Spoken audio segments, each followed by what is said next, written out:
Welcome to our second event in the series of Women in Digital Technology and Data. My name is Jo Kowalik and I'm a digital analyst at the Co-op. And today with me we have Aisha. Hi, so I'm Aisha and I am a lead operations officer at the Co-op as well. I'll talk through about, before I hand over to Jo to be the lovely hostess with the mostess, thought we'd just talk about our event. So we have been, throughout this year so far, we've actually done 2 Women in DT&D events. One's been internal, one's been external.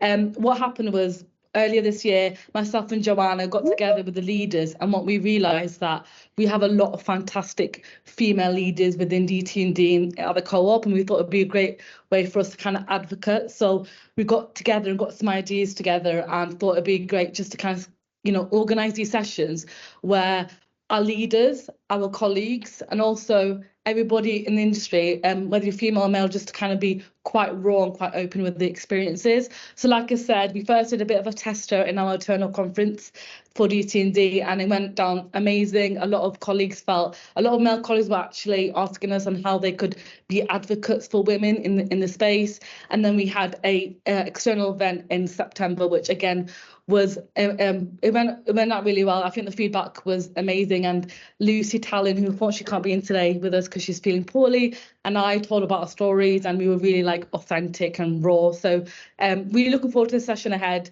and yeah, feel free to ask questions in the chat, and yeah, we'll keep that monitored as well. Amazing. So I will pass over to Joanna for the hostessing. Thank you. So the Merriam-Webster Dictionary has picked the word of the year, and the 2023 word of the year is authentic.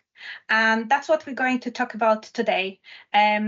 How can we stay true to who we are, and what are the benefits to us and the teams when we do?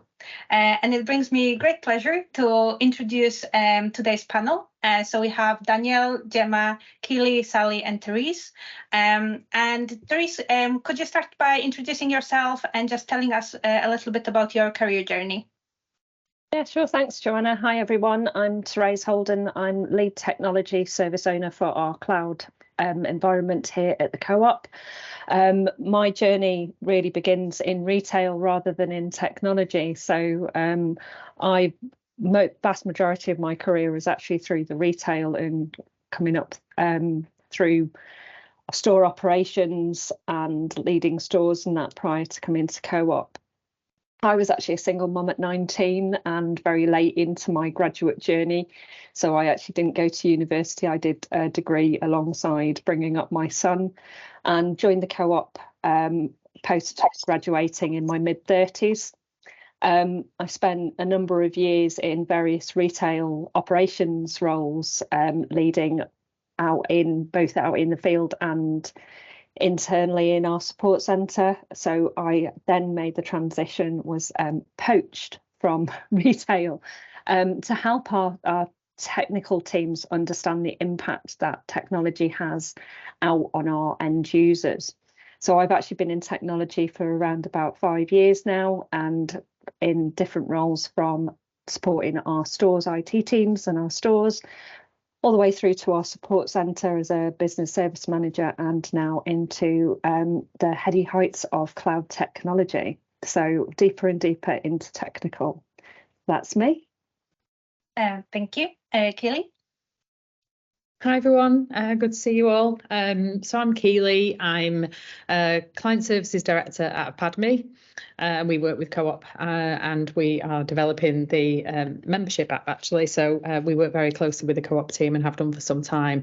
My background is I've always worked in agencies. Ultimately, I did start my career in the very late 90s, where I started a creative agency in Manchester born and bred, and started working in agencies back in the 90s when it was great fun and there was loads of money, and marketing was basically had all of the budget, and how things change.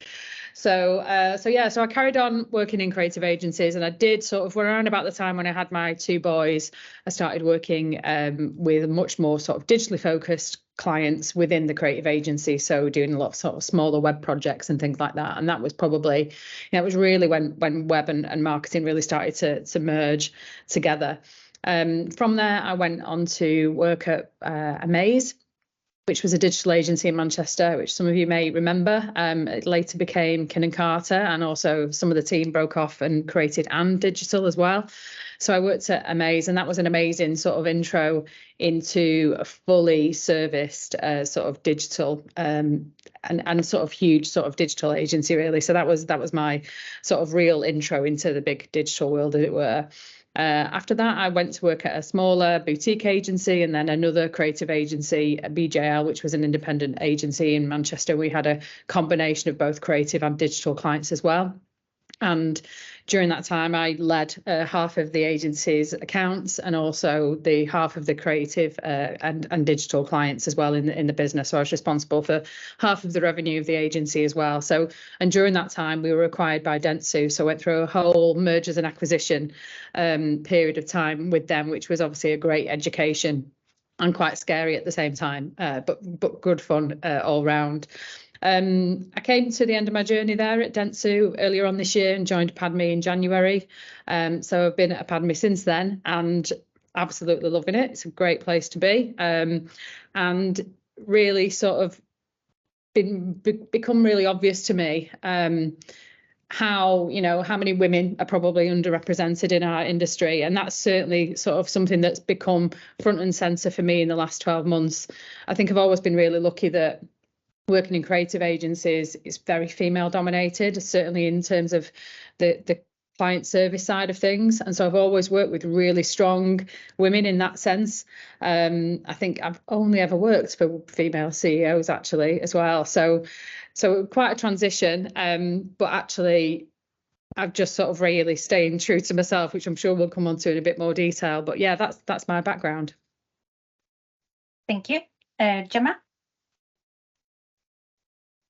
Hi, everybody. I am Gemma Leutton. I'm a retail consultant at Capgemini. So we work with Co-op across a number of different programs, initiatives, which is how I came to meet some of the team who are hosting today. So thank you very much for inviting me. I guess a little bit about me. It's actually quite similar to Keeley in that I spent my formative years in ad agencies all across the country. Which was great for kind of exploring the world and having lots of travel. And yes, the budgets were pretty good at the time, but I kind of got a bug, and I mean like in a good way. Sorry, should have framed that. We launched a campaign for an e-commerce fashion retailer, Net-a-Porter, and at the heart of it was data-driven insights. So it's one of the first campaigns that where you could actually buy straight from the catwalk, and it just kind of opened my eyes to this whole different world. I'm talking about quite a while ago, but it kind of opened my eyes to the world of data and the power of digital. And at that point, I just thought, that's what I want to do, and I kind of just went after that trajectory in that career. And moved to a digital experience agency that was quite independent at the time, and to run a big CPG account, and then had a few headwinds, which we might come on to talk a little bit about later, and then ultimately ended up in a consultancy about a year later, and was kind of thrust from this kind of agency world to consultancy. And I've been in the consultancy industry for the past 10 years now, and it really works for me. But what I have seen is a massive shift, and similar to what Keeley was saying, from women having a real presence within agency and within the kind of senior manager level to consultancy, as I've moved into a senior director level, being extremely male dominant and often being the only female in a room, and having to really fight my corner. I feel like it's my challenge to fight the corner for females in the consulting world. And at the same time as doing that, I've had 2 kids. So I've taken like 2 maternity leaves out as well, which comes with its own peaks and troughs and challenges, but ultimately helps you kind of form your guardrails and where your barriers are as well. So yeah, that's a little bit about me and why I'm here today, I guess. Thank you. Sally? Hi everybody, so I'm Sally McBeth. I am Head of Product at the BBC. I'm Head of Product across Children's and Education that I'll talk a little bit about later. And yeah, similar to a few people here, I sort of, maybe it's everybody's journey in, but I started out in a kind of agency world, digital agencies around Manchester. Started off my career there. And then I guess through that moved into product management and product management consultancy, and then moved to, I guess, in-house to work for the Department for Education. I was their first kind of central head of product there, part of a digital transformation team that was looking to how do you digitize government departments, kind of hot off the heels of what had been done at GDS centrally in government. And I was there for about 6 months looking at how we kind of built in-house teams, particularly kind of product management teams and sort of multidisciplinary. When COVID hit, don't know if everyone remembers that thing, and being on calls over a weekend where they told us that they were going to close the schools and all of the digital services that we had sort of planned over a 3-year period suddenly needed to be available now. And it was that sort of we're going to need a bigger boat kind of moment. So I was there for sort of a while, 3 years during COVID. And then about a year ago, I moved to the BBC as head of product, again, part of a kind of transformation there, really moving to being a more product-led organisation. You know, obviously hugely kind of creatively led kind of organisation in terms of our output, and really strong on the technology side, you know, sort of like really leading the way with streaming and with the creation of iPlayer, etc. But sort of really thinking about, particularly with like license fee renewal on the horizons, how do we kind of organise ourselves to be sort of fit for purpose and sort of product led, given there's been so much change in the market. So that's kind of been my career journey so far. Thank you. And Danielle? Hello. So I'm standing in for Lucy today. Thank you for inviting me. So I'm Danielle. I'm Head of Strategy, Governance and Performance in our Digital Data and Technology function. I've been at the Co-op 23 years now. I joined while I was still at university. I joined a function in what was called retail marketing, and they were looking at new sort of channels to market. So home delivery, online shopping, and I was part of the team that launched home delivery first, and then our online shopping proposition, which we ended up shutting down because it was very expensive, and it was in a time where we had much more large format stores around there.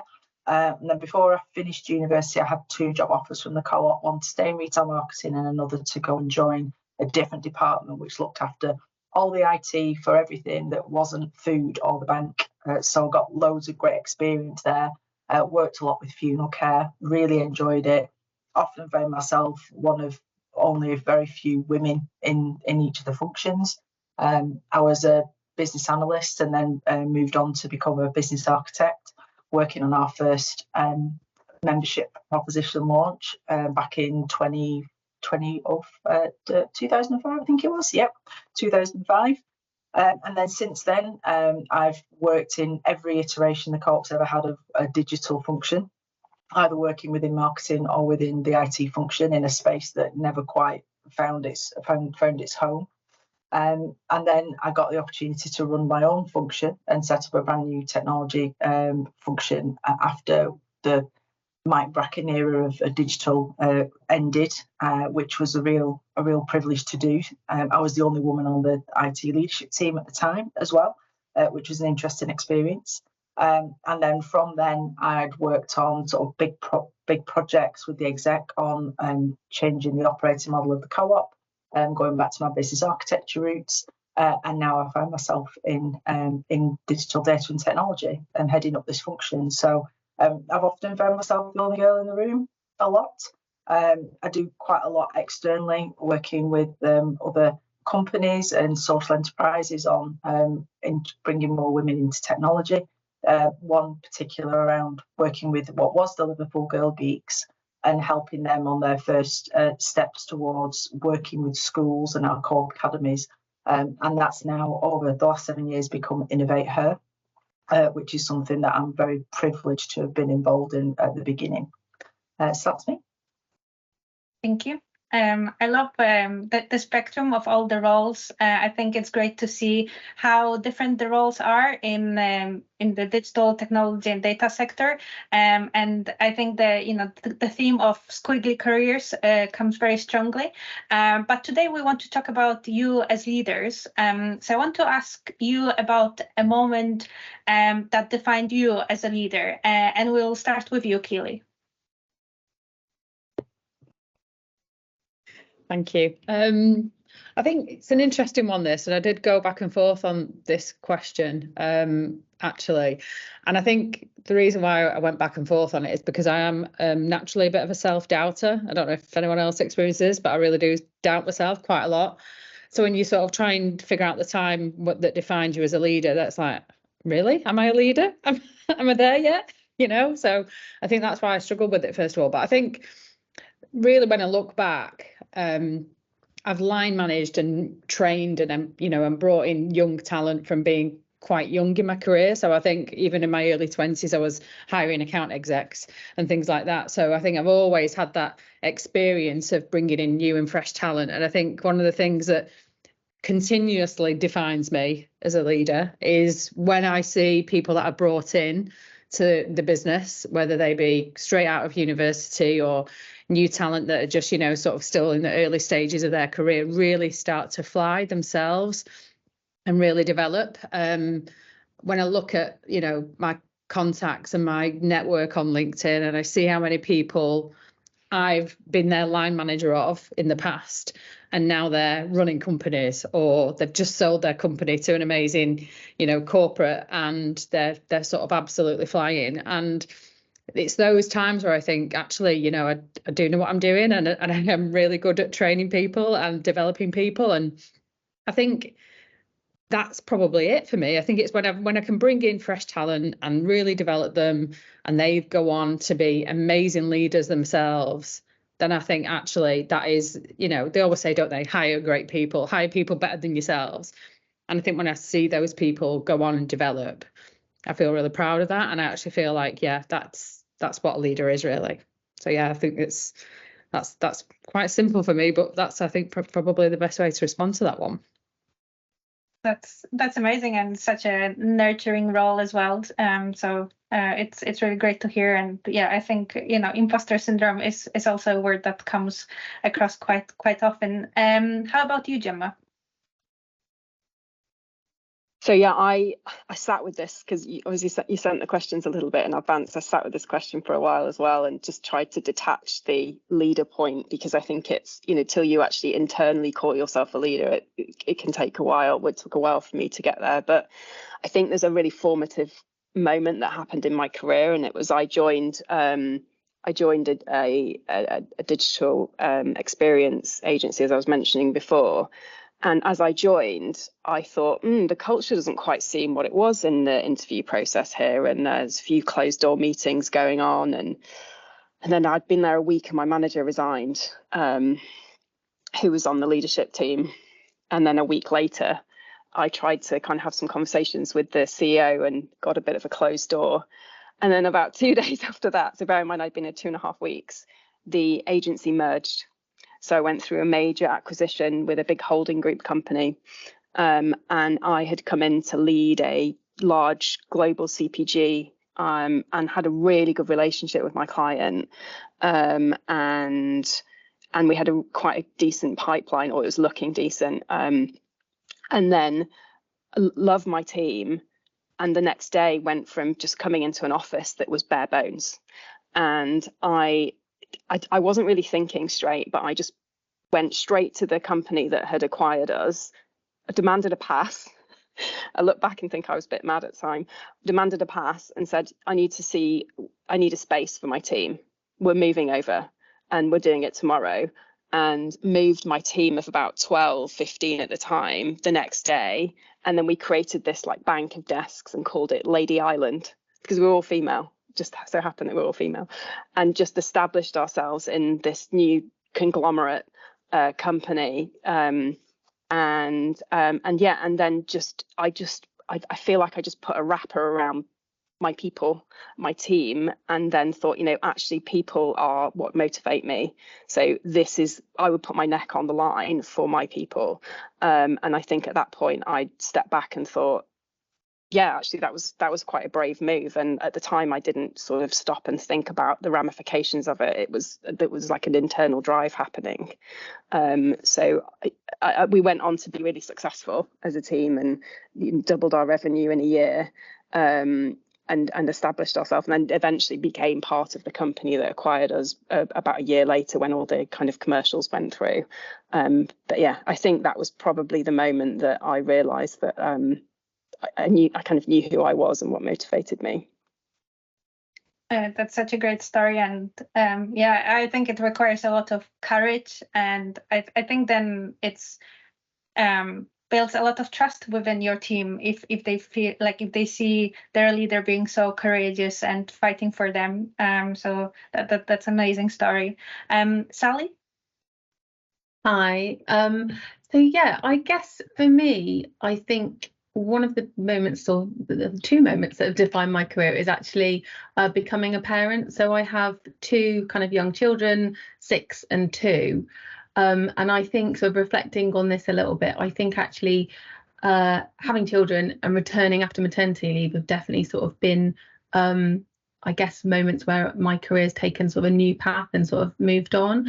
And I think, you know, like many people, you know, sort of going into having children, thinking about taking time out for maternity leave, I definitely had a lot of fear about what the impact on my career was going to be. I think the first time I was still in a kind of agency environment, which was very kind of work hard, play hard. We were working to client deadlines. You know, what was going to happen when I had to leave on time to pick a child up from nursery. I couldn't just stay late to get that pitch done, etc. And I guess, you know, not to say that all of those things didn't happen actually, and, you know, it is a really difficult path for people. But I think for me, returning to work after those maternity leaves did make me reflect on what was important to me kind of personally. And I think that sort of mentality of, given I'm going to be leaving my kids in childcare, I really wanted to sort of push myself and be working in an environment that was reflecting my values and my ambition. And I think sometimes, I say, that time out, you come back and maybe you look with fresh eyes about what you want and the place that you're working. And as I said, it's sort of like, now that I look back, and to take your point, Joanna, about the squiggly careers, it didn't feel like that at the time. I can look back sort of years later and sort of see that these were pivot points for changes, but it didn't feel like that at the time. You know, I think those immediate returns felt like sometimes a step back, and you weren't working on the same piece of work and everyone had changed. But that sort of opportunity to reflect and really think a little bit more about myself and what I wanted to do out of my career became those kind of triggers that made me kind of move firstly to be head of product at Department of Education, and then kind of most recently to the BBC. Thank you. We talk a lot about the impact of maternity leave on careers and whether, you know, it can break people's careers. But it's amazing to hear your story, how you use that time to just think how to build up your career and what's important for you, and what the role in the future has to be like to meet your values and be you know, worth for you, worth the time. Therese? Yeah, so I think I'm obviously not alone in struggling with the answer to this question, because I don't think there's been a specific defining moment. I think it's a series of little moments that build up over time. And I resonated with Keeley's point at the start about actually at what point do you define yourself as a leader? Because I think sometimes when I read it, I thought, am I? And I think sometimes you don't actually peg yourself as actually being that at the time. I think for me, probably the couple of points that I thought about and reflected on when I was looking at this question was actually the points where my view of what a leader is from my early days and career, and I think what we're conditioned to believe about a leader, where some of those myths have been dispelled.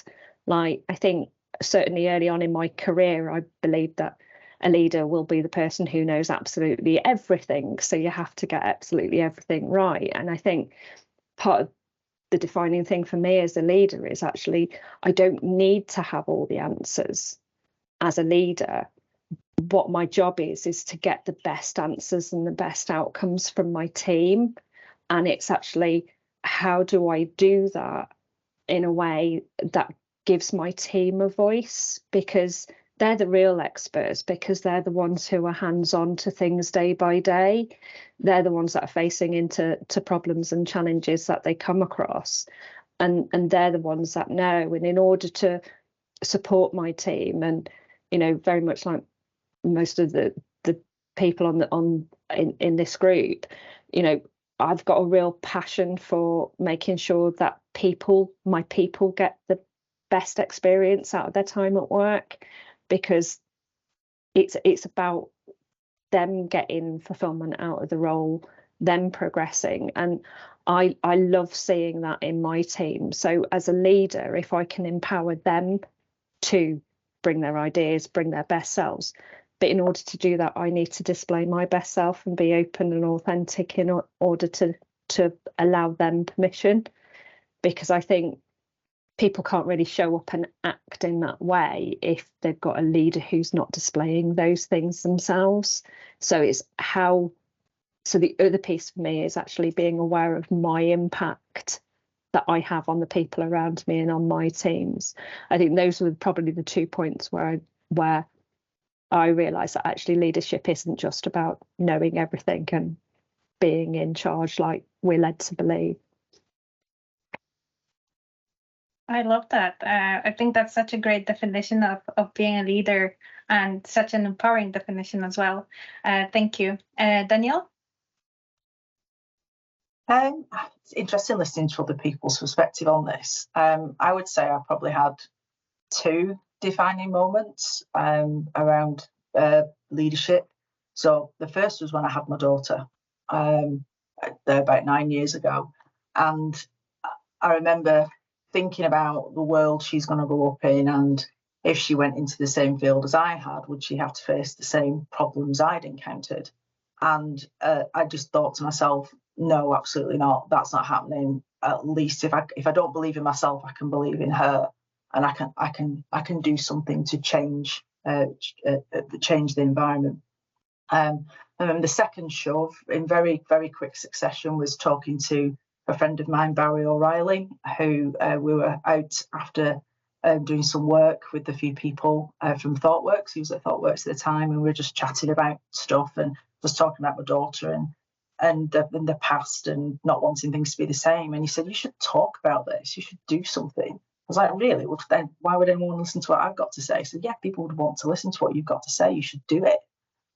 So with that, I've got the courage to do something different, and particularly with someone who had a very strong stutter as a child. The thought of speaking in public terrified the life out of me, but I still did it, and I continue that to this day. It's one of the reasons I'm at the co-op, because I want to do good in the world, and the co-op allows you to do that. And I'm very much part of my leadership style is to champion the things that aren't right and try and make that right, to make our colleagues' lives easier, and to get the best outcomes for the co-op, so it can do more good in the world. So those are mine. That's amazing, and that leads me very nicely to my second question of what issues are important to you, and what would you like to change in your company or in the industry? And I think Danielle, I'll just go straight back to you, because I think it leads nicely from your previous answer. So for me, what matters to me is ensuring everyone is able to get a chance at being their best selves and making the most of themselves. So I know I've done a lot of work around getting women into digital data and technology and opening those doors, doing various activities and championing things internally at the co-op and externally.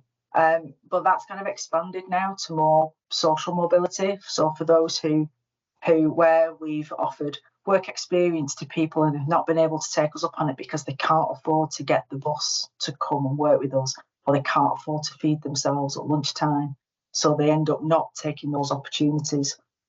So supporting social mobility, because there are a lot of smart people out there who just do not get the chance because of where they happen to have been born, or where they're from, or just unfortunate circumstances that might have happened to their family that leads them to a place where those opportunities are out of reach, and all for the cost of a week's bus fare and like 5 days of lunch. So that's something that's incredibly important to me, and I'm really pleased that this is one of the focuses of the co-op as well, to identify young people. There's a fund being set up at the moment called Game Changers, which will help fund young people who may find themselves in those circumstances but have all the wherewithal to do amazing things in the world to be able to access support.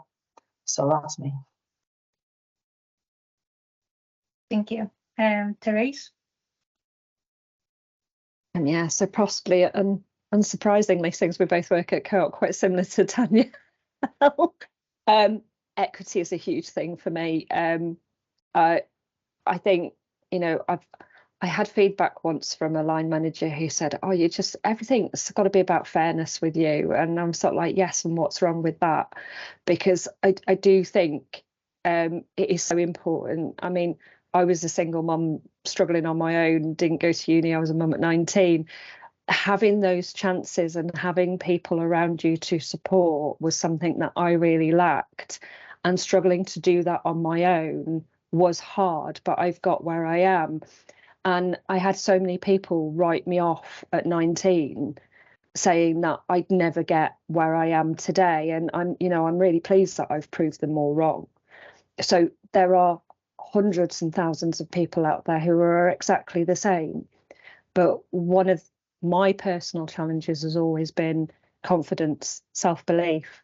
So my real passion is one, equity, but also helping people to have the confidence and the belief in themselves that it doesn't matter what their background is, they are capable of doing it, and with the right level of support they can do it, because it is possible to reach beyond that. That's my real passion. Thank you. Sally? Wow, I mean, what great topics to kind of follow. I definitely echo all of that. I think from my perspective and sort of personally, one thing that I have tried to champion is around kind of flexible working, and obviously, that means something to me kind of as a parent, having that flexibility to be able to do pick up and sort of 10 school plays, etc., when kind of needed. But I do think it's not just about that. It's really important that we see kind of flexible working as an important kind of issue for everybody, and I think it's only when it is seen at that level that you create that kind of equity around it in itself, that it's not just seen as a parental thing. It's something that everybody should have the right to, for whatever kind of needs and that they might have. So yeah, that's something that I'm kind of personally quite passionate about enabling, because again, I think it just helps create that sort of level playing field. Gemma? The challenge here is making sure that I'm just going to try and focus on something that people haven't said, just to keep it diverse. But because I echo everyone else is saying as well, and I think I have a 3-year-old daughter, and with that comes a huge responsibility, similar to what Danielle was saying about waking up and wanting her daughter to live in a slightly different world, and my daughter's going through that phase of like, what's the difference between girls and boys? And I can only wear that because I'm a girl, and I'm trying to do a lot of reading and listen to a lot of podcasts to help myself through that period and give her the most unstereotyped support that I can. And I think with that, I look to how my career was when I was growing up, and I was definitely went through a period of being underestimated purely because I was a female in the industry that I'm in, and so I think with that, it's unstereotyping would be the kind of the core thing that I would want to change, and even I'd say even today, like, there are certain people that say to me, "Oh, I don't know how you do your job." as a mum or as a parent. And mum is even more annoying because I'm a parent. And I call it out because I didn't for a while, and now I do, because it's just not okay to have that perspective, and you can't let it go because of what our kids, the world our kids are going to grow up into. And I think having a firm stance on that, and people might find me abrasive because that's the way that I respond, but I frankly don't care. It's about having equity in the world and making sure that our kids grow up in a place that is better than it is today.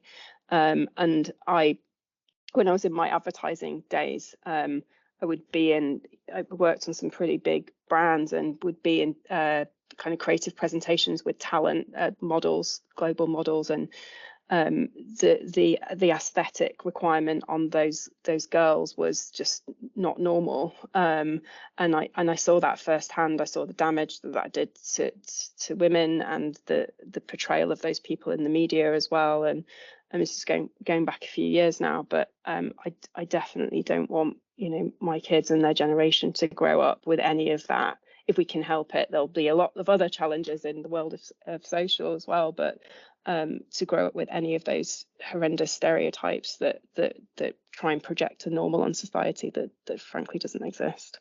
Thank you. And Keeley?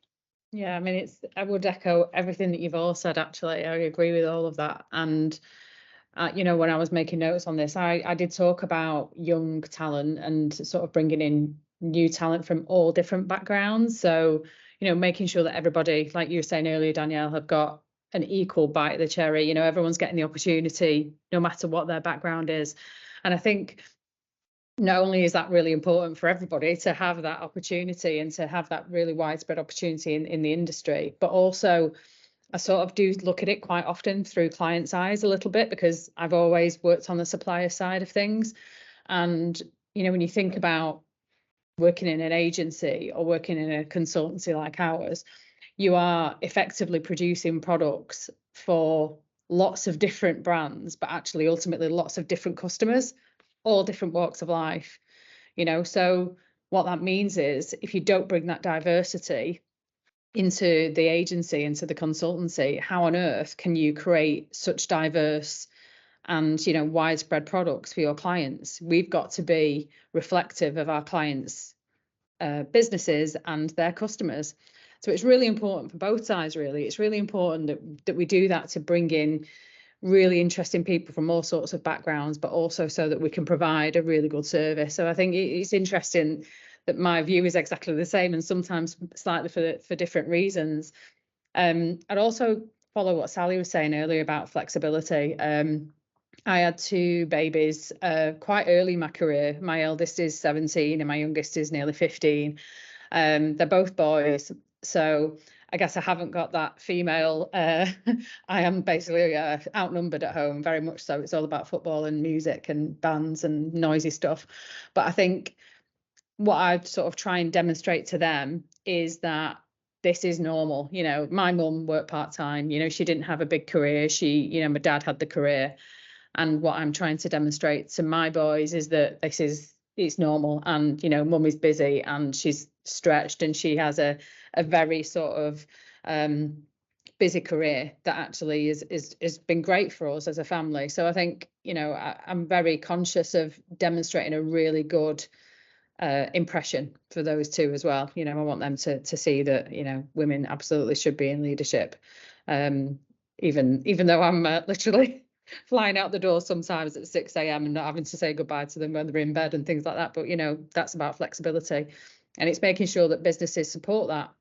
I think it's really important that our business that I'm in and my previous agencies and other businesses do support that flexibility for parents, because we bring something really different and diverse. Again, we're a diverse group ourselves. So yeah.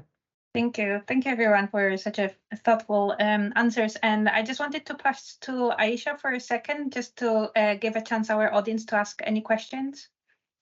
So we're getting some juicy questions into the chat as well. So we've got Philippa, talking about imposter syndrome, has gained a lot of traction. And however, they've read some interesting rebuffs on the concept that talk to the risk of labeling ourselves as having imposter syndrome. So kind of like basically the responsibility on to fix ourselves. So that's a really good comment. We've also got a shout out for Therese as being the people's champion by Nasir.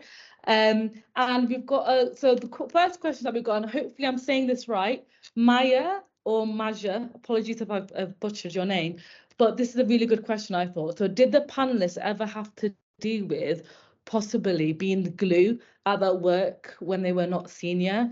So I think women in general, we tend to do that. We tend to kind of like stick together or kind of crack on with it. But if so, how did you overcome this, and how did this incorporate in your progression and your further in your career as well?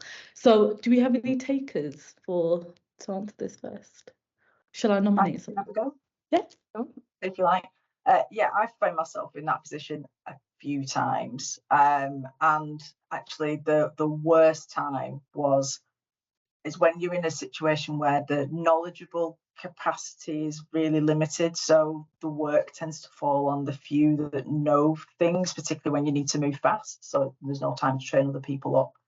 So I was in a situation where I was an architect on a big program, and the contract that we'd signed with a third party, this was a very long time ago, by the way, was almost impossible to get user testing done on something that was a multi-million-pound thing in 4 weeks. And because I was the architect and I knew all about it, I went, hey, you'd be great at managing the testing. Brilliant. So I did, and I tried. I was working 20-hour days, living off coffee and hardly any food. And surprise, surprise, in my mid-20s, I ended up having a stroke. So these things happen. You have to look out for each other when this glue situation starts to happen, because I wanted to be useful. I was in my mid-20s. I wanted to prove that I could do things. I didn't want to let people down. I'd spent a lot of time designing the system. I wanted to see it all completed. So all of these things rolled into one, and I was being the glue, but I got stretched far too far and ended up being ill. So yeah, it is a problem. I think that kind of shows as well, as like if you're putting yourself first as well. And I think as women, we tend to, especially when you're parents as well, you tend to put others beforehand. So, but yeah, thanks for that, Danielle. Do we have any other takers for this question? We've got quite a few other questions in the chat as well. But is anybody, any other takers for this question? Therese? Not specifically answering the question, but probably just a point on understanding your boundaries. And self-care, that's something it took me a long time. When I was out in the field in a previous role, I was putting 60-70 hours a week, driving hundreds of miles a week, and I was shattered, and I was still bringing up my family, returning home on a Friday evening, absolutely exhausted from a week. And it can be difficult, but it is so valuable to understand what your boundaries are, so that you know when family time is and what your non-negotiables, I think, is how I've heard some people call them. So if you are going into a role, then make sure you're clear on what your non-negotiables are, and make sure you stick to them as much as you possibly can for your own sanity and health. That would be my advice on that. That sounds great advice as well. Yeah, putting yourself first and making sure you have that well balanced as well. So we've got a couple of other questions. So I'm just gonna pick Therese. So like, have any of the Trisha, have any of the panel worked part-time? And if so, what was the impact that this had on your career? So like, for example, like sometimes people can be like, oh, they only work part-time, and it kind of gets implied that they're less committed. So has anyone been in that situation as well? I can take that. Yeah, I have worked part-time. I worked 4 days for quite a while while the boys were quite young, actually. It had more of an impact on me, I would say. Actually, I think my team and the business that I was working for, or two businesses that I was working for during that time, probably didn't see a difference, a gap. I think I wasn't the best at working 4 days. I wasn't very good with boundaries. there's a bit of a negative story here. I did end up going full time as a result of that. You know, my CFO at the time was like, "You're always working on a Friday. Why don't you just get paid for it?" You know, and I did end up changing my contract. And I think I look back and I probably should have been much better with that and stuck to my guns. And I think it's been a really hard lesson, that actually, because I didn't set myself any boundaries. I was constantly replying to clients. I was constantly replying to my team. I was doing bits and pieces, you know, at soft play. I was getting my phone out and responding to things, and while the kids are in the ball pool and things like that. And it just wasn't good for the kids, and it wasn't good for me. But it was great for the agency that I was working for, and brilliant for my clients as well, because they were getting great service. So I think there's a big lesson for anybody who works less than 5 days, however that works out for you. I think just be really, really strict with yourself, and don't ever reply to an email, because as soon as you reply to an email or a Slack message, you're in. That's it. They've got you.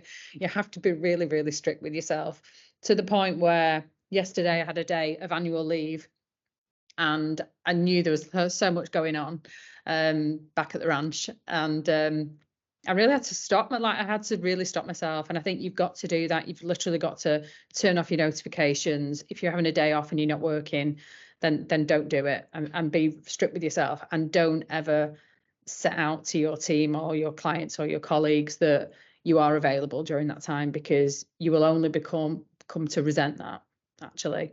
So yes, I have done it. It didn't work for me. I wasn't strict myself, and it was a big lesson.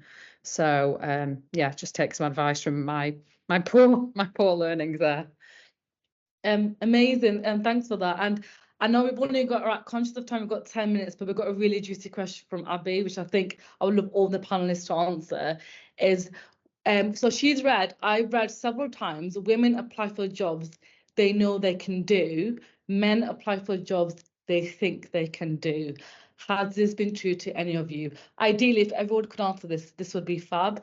So I'll nominate Sally first. Hey, yeah, no, I liked that when it came through, because it definitely resonated with me. I think the story that I told before, when I actually applied to this job, I wasn't going to do it. I was on maternity leave. I had 2 people who I used to work with be like, you should apply for that, you're so suited, etc. And I was like, I'm not going to. Like, I just want to go back to my old job and see what it's like, etc., etc. And I kind of just had to sort of have a bit of a talk to myself and go, well, I'll give it a go and see. And you know, obviously that panned out, and here I am now. So I definitely recognize that feeling, and it's certainly something that, like, with my teams and sort of trying to support the people that I work with, that is something that I always sort of focus on in particular. You don't have to. This is about, you know, the job that you want, and you don't have to demonstrate that you can do every single thing to the nth degree at that level. It's about showing that you've got the competency that you could, and so definitely don't kind of count yourself out. You know, put your best foot forwards and sort of see where that can take you. Because I think also, particularly in the applying for job side of things, you know, you can take a lot from it. Like, you might not get that particular opportunity, but it's a great experience. You should get some good feedback. Again, I really believe in making sure that when someone applies to a job with me, the least we can do is give really constructive feedback. So again, don't take the fact that you might not have got the job as a huge kind of setback or sort of a reflection on you as a person or in your career. I think take the feedback and use it to sort of help propel you to the next one. I love that. It's like, just like, believe in yourself as well, and like yeah, I love that. I'm going to nominate Gemma, if you could answer this question as well.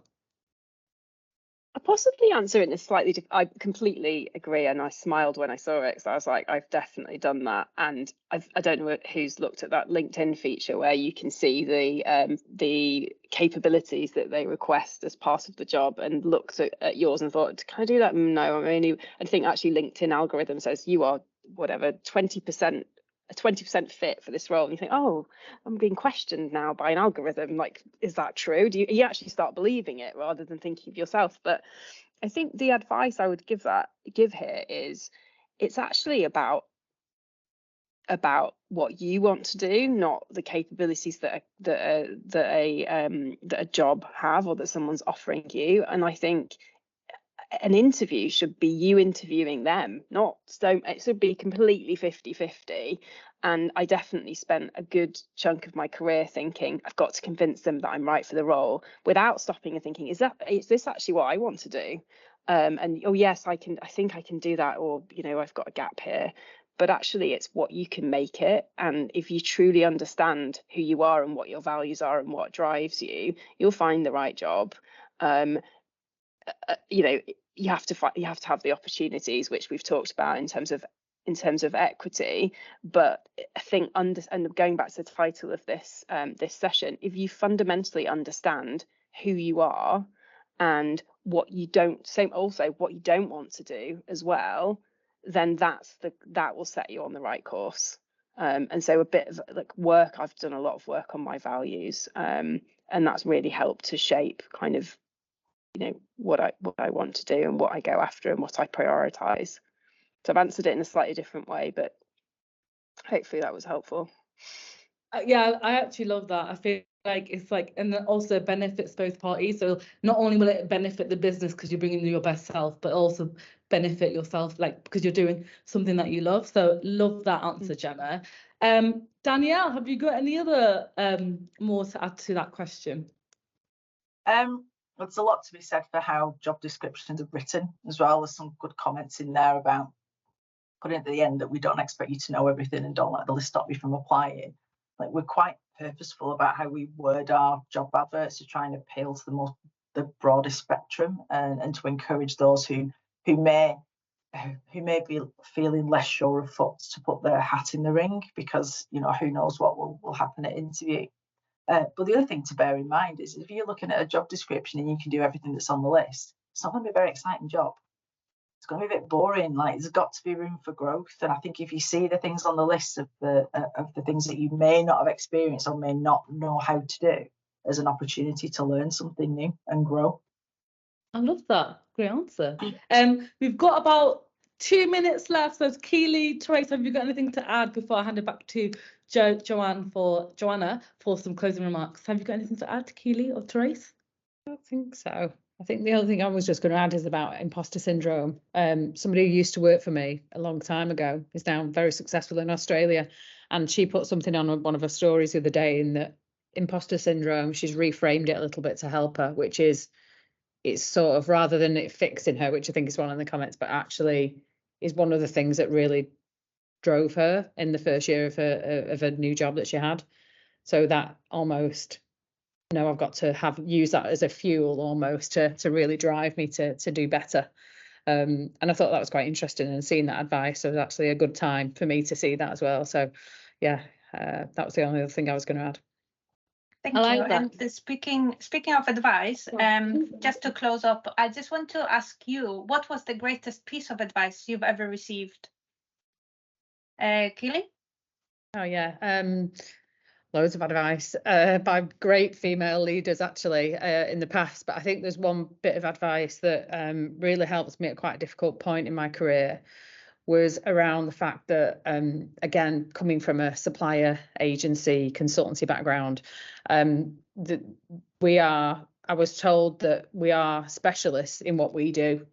We aren't meant to be specialists in what a client business is or does.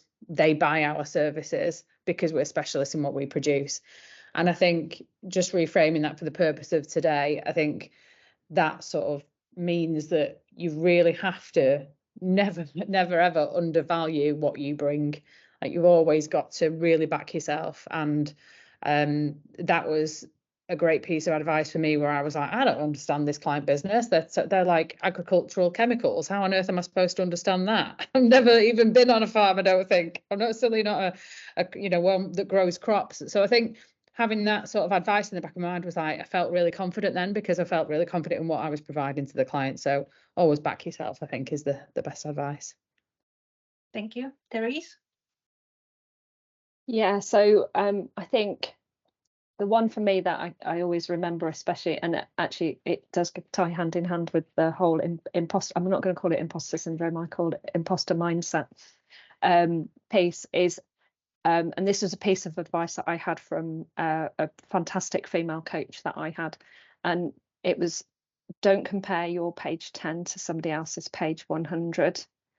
And every time I start comparing myself to somebody else or comparing my path to somebody else's, I bring that to mind, because it keeps me focused on what I'm doing and how I'm going, and it's about my journey through it. So I think, you know, from a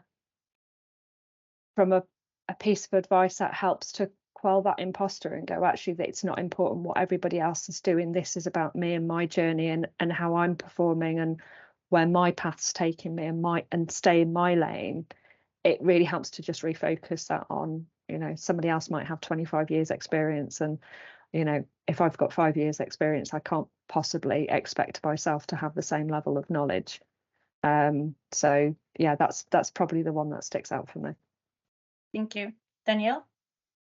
I'll just probably go back to the advice that Barry gave me, was that my voice has value. People want to hear it, and it can change things. Since getting that advice and making a start doing that, I've brought that into other aspects of my life as well, where I sort of drawing the line, like here and no further. I'm speaking up, and I'm not letting things lie. So yeah, that one piece of advice was very, very life-changing. Thank you. Sally? So mine's slightly different, actually, and I think I was thinking that when I joined the BBC most recently, it's actually, I was part of like a completely new leadership team as we sort of went through this transformation. And in the first kind of SLT meeting, I kind of looked around the room and I was like, wow, this is like the most diverse group I have been at, and we're all senior leaders. Isn't this amazing? You know, it was 50-50 women, race, sexuality, you know, it's a really diverse group, and it was great to be part of it. And I spoke to my boss and I was like, wow, isn't this great? We're so lucky that we're part of this really diverse team. And she said to me, very pointedly, she was like, that was not by accident, Sally. And I think, you know, for me, that just really struck like how intentional we have to be about the spaces that we are creating. And whilst we might strive for a different kind of world that we might be living in, where we are now, we can't just take certain things for granted and hope that, you know, certain things happen, and that, you know, where and if you can, as a leader or whatever point in your career, if you can intentionally create the space that you kind of believe in, then, you know, you should definitely do so. And the power of, if you can do it, what can happen, you know, it does actually have an impact. So that was best a piece of advice for me. Thank you. Gemma?